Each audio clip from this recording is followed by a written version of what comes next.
Reagan's appearance in Coleman represented a meeting of two distinct strands of American conservatism. The economically focused small government ideology, which was ascendant on the right of the Republican Party, which by 1980 would be regularly labeled Reaganite conservatism or Reaganism, and the Southern conservative tradition, which in the mid-1970s still clung to its democratic loyalties and retained its predispositions towards racial, social, and cultural issues. Reagan's presidential campaigns and political career would bring these strands of American conservatism together under the GOP banner, but they would never truly merge. Indeed, tensions between them would cause frequent headaches for the Reagan White House. This book examines those stresses and considers how the Reagan administration handled, or more typically struggled to handle, the sometimes bitter political and economic disputes that developed, what they meant for Reagan's presidency and legislative agenda, and the lasting impact they ultimately had on the Republican Party and the broader American political landscape.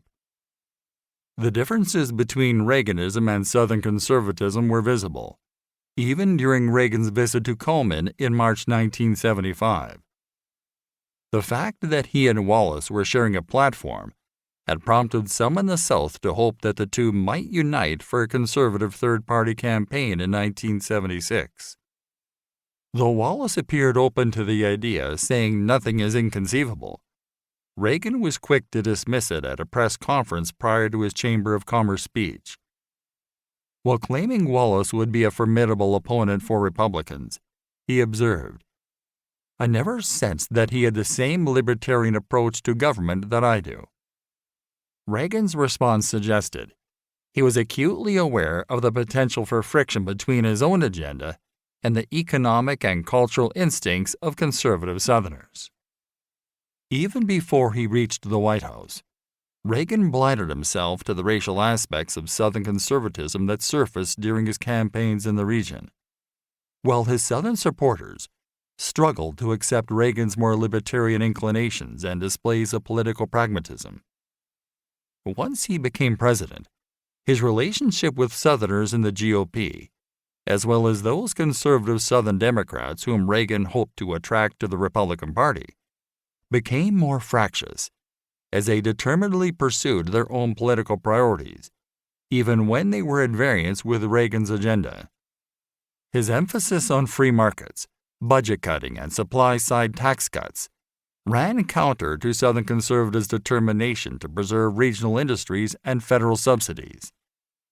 Similarly, while Reagan's advisers were careful to keep him rhetorically in tune with his Southern supporters on issues of religion and morality, his neglect of their social agenda provoked widespread discontent.